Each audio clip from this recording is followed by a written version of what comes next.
Hello friends, welcome to my channel. मेरा नाम प्रियंका है और आज फिर एक लर्निंग वीडियो आपके सामने लेकर आई हूँ। फ्रेंड्स, मैंने अपनी सेकंड लास्ट वीडियो में आपसे एक स्टॉक शेयर किया था जो अपने जीएफएस ट्रेड पे था। ठीक है, हमने जीएफएस के बारे में बहुत बार बात की हुई है कि जीएफएस क्या है। ठीक है, ग्रैंड फादर सन स्ट्रेटेजी, जिसमें हमारा मंथली अबव 60 होता है, वीकली अबव 60 होता है और हम डेली पे देख के ट्रेड करते हैं। ठीक है, तो मैंने ये टीवीएस मोटर का शेयर आपसे उस दिन शेयर किया था। ठीक है, अराउंड मेरे ख्याल से 12 नवंबर के आसपास की बात होगी। ठीक है, तो आप वो वीडियो चेक ज़रूर कीजिएगा।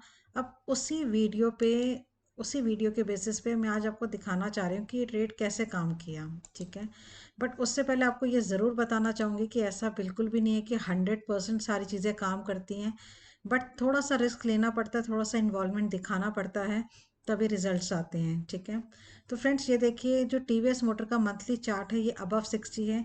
मैंने उस वीडियो में भी आपको बताया था कि ये अबव 60 बहुत टाइम से है, अराउंड अप्रैल 2022 से ये अबव 60 ही चल रहा है। ठीक है, अब इसका एक बार वीकली हम लोग चार्ट देख लेते हैं। फ्रेंड्स, वीकली चार्ट भी देखिए, ये अबव 60 है। ये अराउंड बीच में नीचे भी आया था और फिर अराउंड अगस्त 2025 से ये अबव 60 ही चल रहा है। ठीक है, अब हमारे पास फ्रेंड्स एक जीएफएस ट्रेड की अपॉर्चुनिटी बनी थी। ठीक है, मैं आपको रिसेंटली दिखाती हूँ। आपने ये देख लिया, वीकली चार्ट भी अबव 60 है। अब हम डेली चार्ट देखते हैं।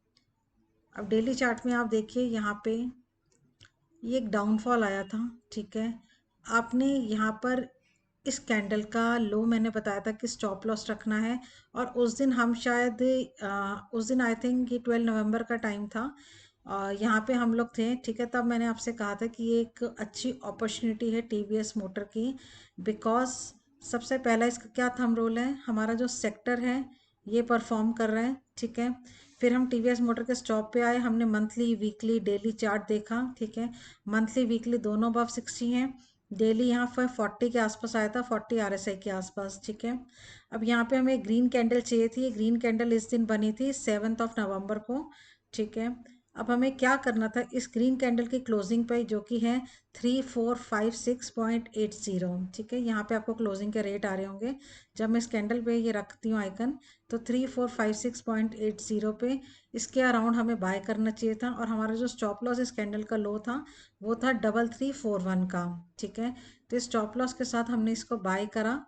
ठीक है, ठीक है, ये जस्ट मैं एक एग्जांपल दे रही हूँ, बाय नहीं करना आपको, जस्ट अभी वॉच करना है। ठीक है, बाय किया, और फिर उसके बाद देखिए ये ट्रेड कितने दिन थोड़ा सा ऊपर नीचे ऐसे करके घूमा। ठीक है, आप जानते हैं जी, जब हम जीएफएस ट्रेड लेते हैं और 40 के अराउंड बाय करते हैं, तो हमारा जो टारगेट होता है वो 60 होता है आरएसआई।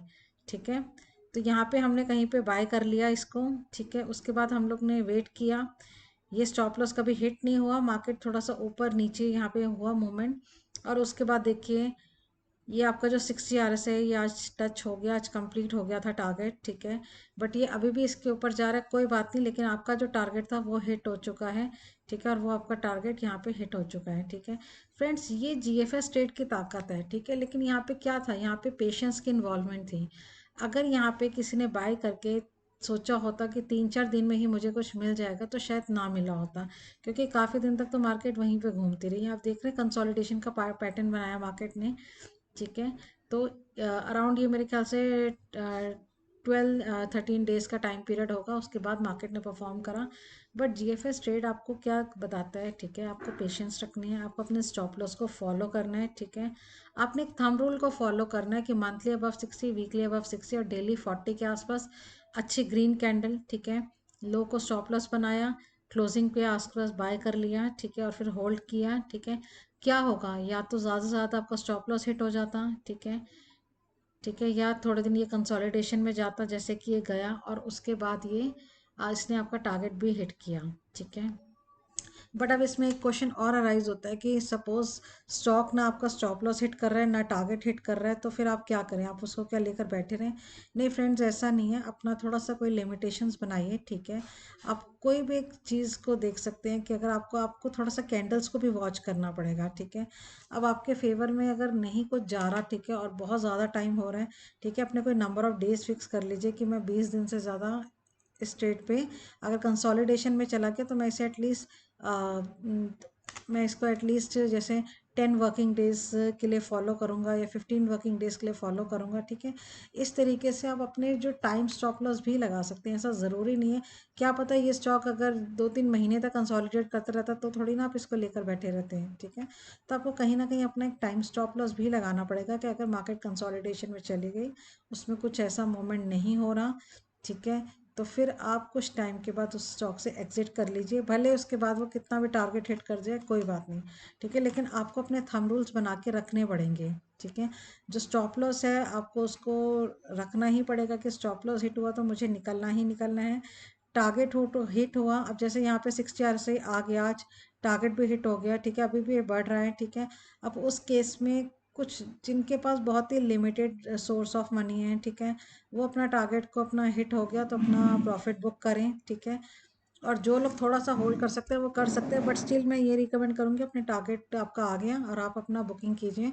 बहुत ज़्यादा ग्रेडीनेस में जाने की ज़रूरत नहीं है, उससे कई बार क्या होता है कि स्टॉक फिर रिटर्न भी मार जाता है, तो फिर आपका बना हुआ प्रॉफिट भी चला जाता है, ठीक है। तो फ्रेंड इस चीज़ मैं जस्ट आपको ये ट्रेड दिखाना चाहती थी, कितनी खूबसूरती से ये GFS ट्रेड ने काम करा, ठीक है। बट उसके पीछे आपने 4-5 चीज़ों का ध्यान ज़रूर रखने।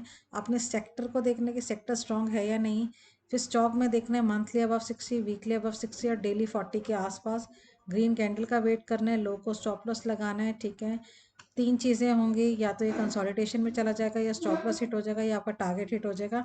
इसके अलावा कुछ नहीं होगा। तीनों में अपना आप अपना एक थंब रूल बना के रखें कि टारगेट हिट हुआ तो मुझे निकलना चाहिए, उसके बाद स्टॉक कितना भी बढ़ता रहे, ठीक है। आपका स्टॉप लॉस हिट हुआ तो आपको निकलना है, और आपका कंसोलिडेशन टाइम लेवल अगर आपने 20 डेज रखा है उससे ज़्यादा निकल गया तो भी आपको स्टॉक से बाहर आना है। तो फ्रेंड्स ये एक छोटा सा वीडियो था, आई होप आपको पसंद आया होगा, ठीक है। तो प्लीज़ मुझे कमेंट करके ज़रूर बताइएगा अपना नेक्स्ट वीडियो मैं किस टॉपिक पे बनाऊँ, तो मैं ज़रूर बनाऊँगी। Thank you friends.